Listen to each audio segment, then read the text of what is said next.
now it is time to talk about season 5. I covered seasons 1, 2, 3, and 4 in my previous video in part 1 to this video. So now it is time to talk about season 5. This is where the rise begins again.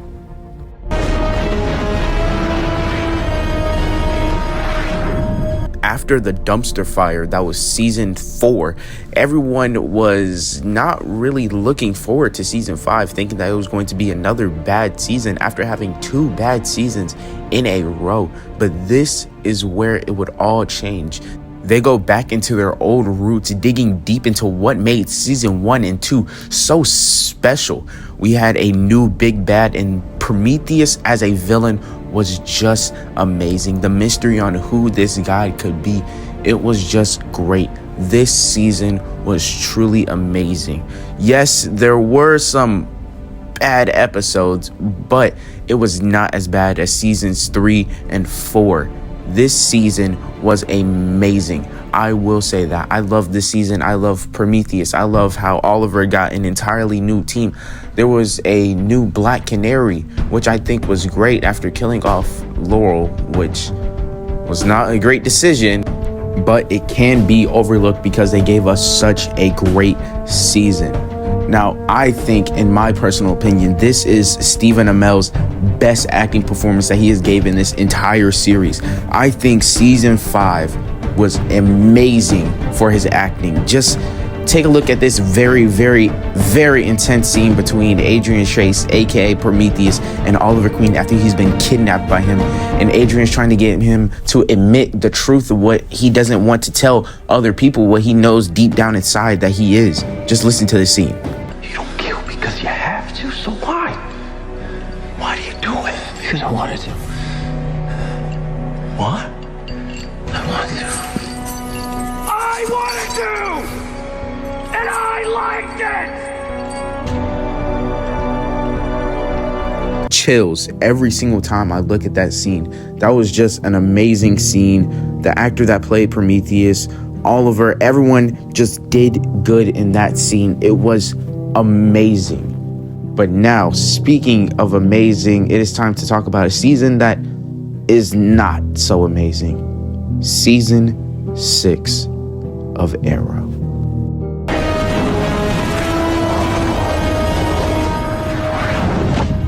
Just like my discussion with season 3 in my previous video, this season is an interesting topic amongst Arrow fans because this season was not so good compared to season 5, which was honestly shocking after having such a great season.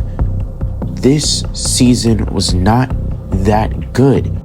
There were good episodes, but the entire season overall was not that good. I even found myself skipping a few episodes and just looking at the previously because I was just so bored and uninterested in this season. And I did not enjoy it that much. But now it is time to talk about what this season is about. In this season, it picks up right where season 5 left off.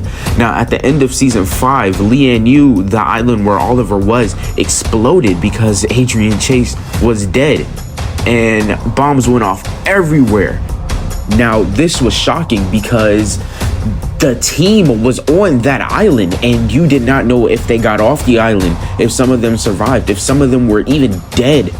And that was just an amazing cliffhanger to end off season 5 and carry on into season 6. Now, with this information, you think they can just build on that and have the entire season about the survivors or people who died. No one died except one person. One person. And it was Samantha, William's mother, Oliver's son's mother. She was the only one that died. This was not a good decision because they could have capitalized on this and honestly killed off a few characters and made it very, very, very important. And it was just a bad decision to not kill off some few characters from an entire island exploding. only one character dies after an island explodes, that doesn't really make sense to me. And I think it was just a really bad decision. Now with this, Oliver is trying to get to know his son better and be a better father, seeing how his mom is dead. But William does not like his father because he sees him as the villain, the reason why his mom is dead. And Oliver is just trying to get through to his son and be a good father to him. Now Felicity is also co-parenting, which I think was a good decision, and they kind of made Felicity likable this season, but she did have her moments, I will say that. But in this season, me personally, I found her more likable in this season. Now with this, Oliver also builds the foundation with his new team, which also we have to talk about. In this team, Ragman, who was previously on this team, has left, sadly, which I think they could have done so much more with him, seeing how he had supernatural powers. I do think they could have done more with him, but he did leave the team. But in this new team, we have Wild Dog, we have a brand new Black Canary and Dinah Drake, which was just amazing. I really like her Black Canary, and I think she was just amazing in the role that she played.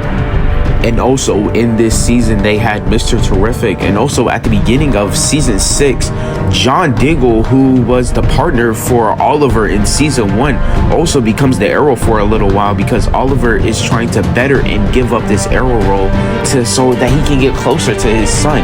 And I think that was a good decision, but at the same time, a bad decision, because John was not a good Green Arrow at all. One, he didn't even use arrows because he was injured with some injury. I can't even remember the reason why. I think he was just injured and he was taking drugs or something. I don't remember, but I think it was good for Oliver to step down. But at the same time, while John was being the Green Arrow, I was missing Oliver so much as the Green Arrow.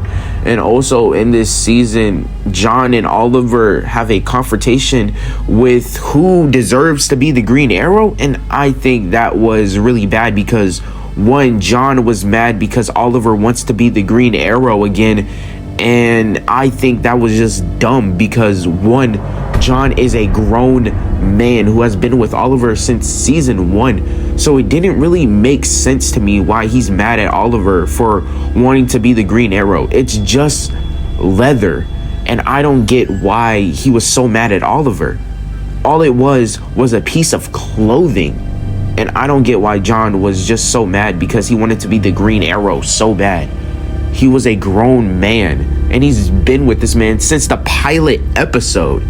So to me, that didn't really make sense. And then they had an entire fight about it, and I think the fight was cool. In my personal opinion, I think the fight was really, really, really cool. But the reason for it was not that cool, because John is a grown man. He shouldn't be mad at another grown man for wanting to wear leather. That didn't make sense at all. And John wasn't even a good Green Arrow at that. So he didn't even deserve to be mad at Oliver for that reason. So that just didn't make sense to me. And also the villain of this season, Ricardo Diaz, was really bad to me, because Oliver has taken down drug dealers and thugs before, but for some reason he was struggling with Ricardo Diaz. And I think that was just dumb, because Oliver has taken down multiple people and powerful people. And I think everything was going good, because in season 1 you had to deal with Malcolm Merlin, which was a trained assassin who worked aside Ra's al Ghul. And then in season 2 it was Slade Wilson, who literally had super strength. So I can see why it was such a challenge to defeat him. And then in season 3 you had to take down Ra's al Ghul himself, a amazing martial artist, which I can see why it was hard to take him down. And then in season 4 you had superpowers with Damien Dark, who literally could control you, and I understand why that was so hard. Season 5, Prometheus, another mixed martial artist and also an archer, so I can see why he was hard to take down. But season 6, Ricardo Diaz is literally just a regular drug dealer. I don't understand why they couldn't just put 2 arrows in him and carry on with their day. So that didn't really make sense, especially in the season finale where he just drowned. He didn't even die or nothing. He just drowned and then carry on to be the remaining villain for season 7 for the first half. Speaking of that, I'm pretty sure in season 5 a photo was leaked out of Oliver showing him as the Green Arrow, and that was such a shocking moment. So now discussing this in season 6, now the FBI is looking into him and they try and debunk the photo and say, no, this is fake, but knowing that it's real. But they try to debunk it saying that it's fake, and I think that was very smart of them to move alongside that. And then the FBI is looking into him, and then he cuts a deal with this FBI lady saying that he'll go to jail for them, but he has to leave the rest of the team out of it. Everyone else does not deserve to go to jail for the stuff that Oliver did. And I think that was such an amazing moment and amazing character development, seeing how in season 1 Oliver wanted to do this alone. He barely wanted to include John or Felicity. So I think this was just amazing character development, going to jail for them.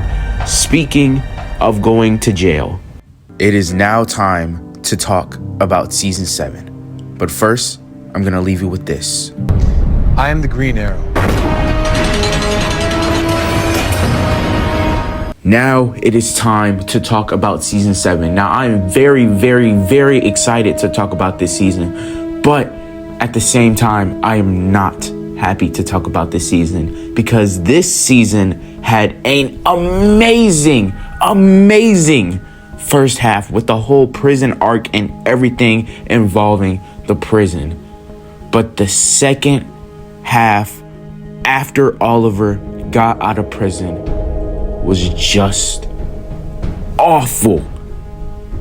But we'll get to that awful part. But now it is time to talk about the good. Season 7 of Arrow. That last clip I just showed you of Oliver saying that he is the Green Arrow, he just told the entire world that he is the Green Arrow so that he can go to jail and his friends don't have to go to jail. And now Oliver is in jail. That is such an amazing premise because now everybody knows that he's the Green Arrow. Every villain that he's put away is in that prison, and it is just great. And that is really what made season 7, at least the first half of it, so great.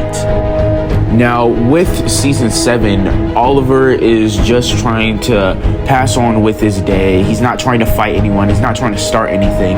But obviously, the prisoners are going to be mad because the person that put them in there is here. So obviously, they're going to try and start something with him. But Oliver doesn't want to do anything. But while Oliver is in prison, Felicity and William are in protective custody because, you know, Ricardo Diaz is still out there. He's not dead. So he is still out there. And obviously, Ricardo Diaz finds them. And Felicity is interesting this season. I will say that. She is very interesting because at times she is considering killing Ricardo Diaz. And I think that is very, very, very interesting, seeing Felicity about to turn to the dark side. And honestly, I think that is kind of good touched on once Oliver gets out of prison and Oliver sees how much Felicity has changed. But I do think it was kind of good to make her like that, you know, more deadly. You know, I think that was good in my personal opinion. I liked that. And, you know, of course, Ricardo Diaz and Felicity, you know, fight, and Felicity is fed up and she wants to just take down Diaz and get this over with, which they should have done in season 6 because Ricardo Diaz is just a regular dude. But they don't do that. For some reason, they don't just put arrows in him and call it a day. Literally, Cody Rhodes plays, I forgot his name, but he plays this guy who basically doesn't feel pain, and he somehow ends up in custody and in prison before Ricardo Diaz, who is just a regular person. Literally a person who doesn't feel pain was in prison before a regular guy. I don't know how that worked, but he's in prison. And I think that was a little confusing. I was just thinking about half of the season. I was just thinking, why don't they just put arrows in him? And it was kind of distracting me a little bit, but it still was good. I love this season, at least the first half of it, because the second half is something else. And in this season, stated before, Oliver is just trying to, do nothing and just be regular and just chill and just wait until he gets out fully so he doesn't escape and be a fugitive. That is why he doesn't just escape, knowing that he really could just escape prison, but he doesn't, because he doesn't want to be a fugitive and put his 1 team and 2 family at risk of that. And Oliver was attacked while he was showering, and then after he beats up the guys that did it, he later finds out that Ricardo Diaz is the one that put out the hit on him just so he can get beat up. And then he eventually learns out that Ricardo is going after Felicity, and then Oliver starts to get worried. But then Oliver gets a visitor, and he's thinking that it's Felicity about to tell him about what happened with Ricardo Diaz. Turns out it is Ricardo Diaz. And I think this moment was just amazing. It just showed Ricardo being so cool. And I really liked Ricardo this season more than I liked him in season 6. Now back to the scene. Ricardo Diaz is in the prison. He's in a hoodie and everything. And Oliver's just looking at him. They sit down and Ricardo's basically just telling Oliver, it's your time. Because Oliver has been on good behavior and he's going to get out soon. And Ricardo is realizing now is the time to strike. Now is the time to beat up and kill the Green Arrow now that he's in prison. And Ricardo is just telling Oliver, your time is coming. I'm going to kill you today. And then Oliver is just like a little bit freaked out. And then he's trying to tell the guards that Ricardo Diaz is here, but like the guards aren't listening to him. And then basically Ricardo is like telling all the prisoners, because he breaks into the prison, he tells all the prisoners to just like go crazy. And he starts an entire riot. And Oliver, realizing that Ricardo is doing this just to get to him, Oliver tears through the prison, starts beating up people just to get to Ricardo, just to get everybody out of safety. It was amazing. I love that scene. But the only thing that I did not like was the fight between Ricardo Diaz and Oliver. Even though Ricardo had this strength juice and it made him more stronger, I still don't know how he beat Oliver. Seeing how Oliver, was supposed to be the next Ra's al Ghul. And the entire fight, I was just thinking, this is supposed to be the next Ra's al Ghul. This is the guy that defeated Slade Wilson, and Malcolm Merlyn. And I was just thinking the entire time, really? Because I think Ra's al Ghul can beat Ricardo Diaz. So the fact that Oliver was supposed to be the next Ra's al Ghul and he's getting beat by Ricardo Diaz all because he has a little bit of strength, I just did not like that. And the fight was a little uninteresting to me because the entire fight I was just thinking this was supposed to be the next Ra's al Ghul. But the fight was still good and I still did like it. And of course, Oliver does come out on top. And that was just an amazing scene. And then Oliver leaves the prison and he's all bloody. He just went through war. He just defeated Ricardo Diaz. Ricardo Diaz is now going to jail. Everything is just amazing. And then speaking of amazing, before we get to the second half, it is now time to talk about Elseworlds. And Elseworlds was a crossover between The Flash, Supergirl, and Arrow, all three, and Batwoman, matter of fact, all three of them together. And I know I haven't really discussed the crossovers in these videos about Arrow, but I don't know if I will. Maybe in another video I will eventually. But in this crossover, basically Oliver and Barry swap lives. Basically, everyone sees Barry as Oliver and Oliver as Barry. Barry has every single ability, everything with the bow and arrow Barry can do, and everything that the Flash can do, Oliver can do, and it's just amazing. And then everyone sees them as them. They don't see, Barry as Oliver and Oliver as Barry. They just see Barry as Barry, even though it's Oliver. And yes, it is very confusing, but at the same time, it is very, very, very cool because in this we are introduced to the Anti-Monitor.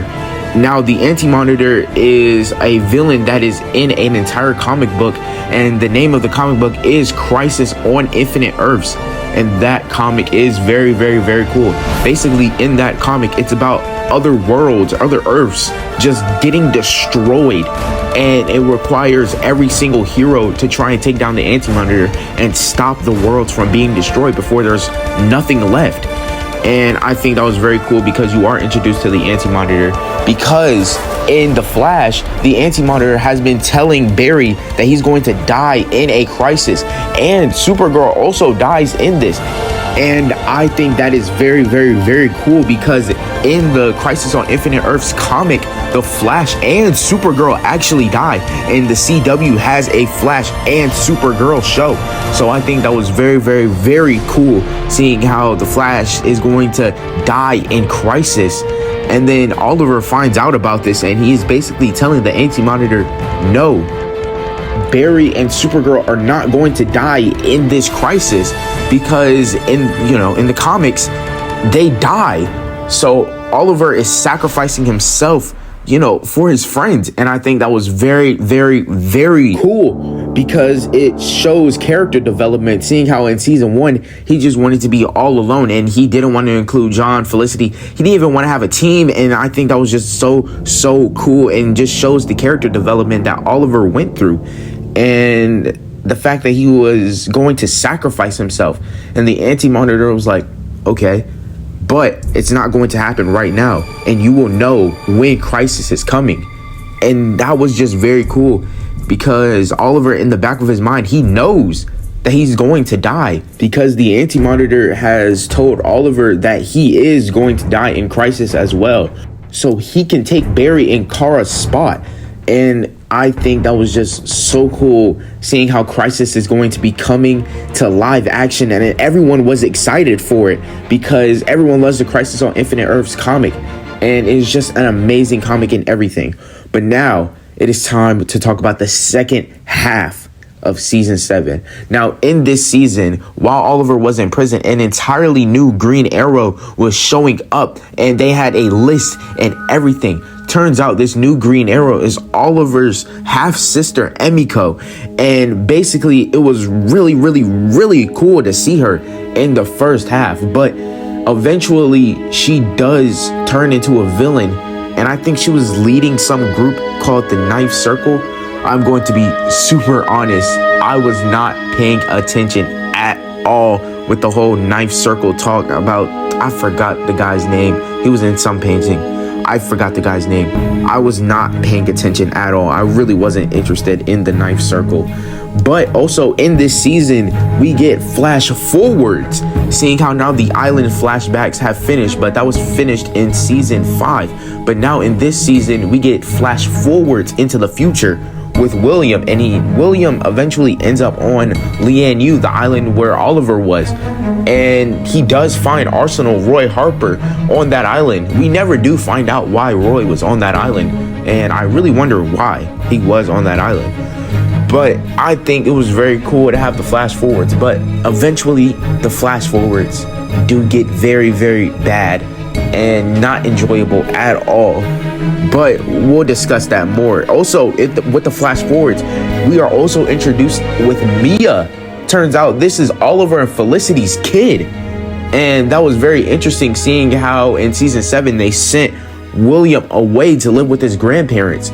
Turns out Felicity was actually pregnant with Mia while they were sending William away.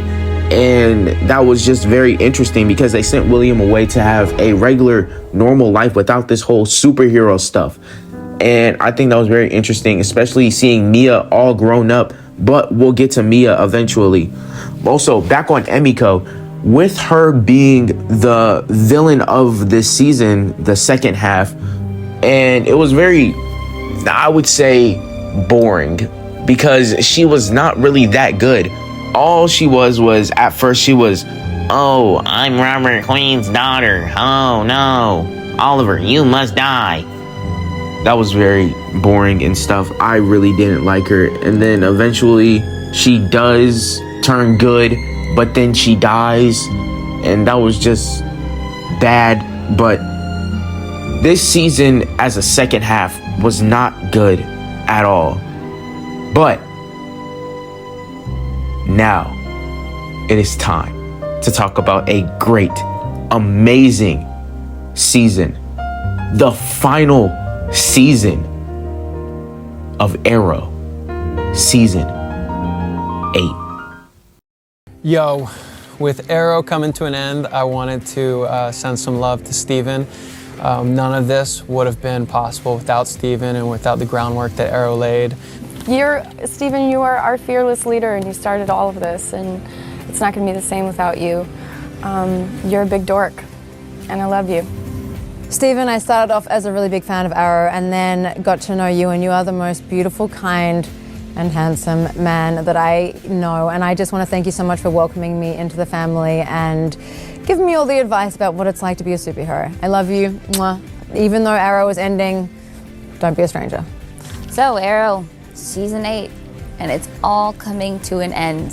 So sad. I mean, pretty much all of Sarah's family has died on the show anyways, but she's still got a lot of friends over there, and I think you'll miss it all. And maybe now that the show's done, we'll get that black costume. Let me get that one back. My name is Oliver Queen. For 7 years, I have fought with only one goal, to save my city. But now a new threat has emerged. A danger so severe it has forced me to leave my family in order to face it. And it won't be enough for me to just be the Green Arrow. To prevent the crisis that's coming, I'm gonna have to become someone else. I am gonna have to become something else.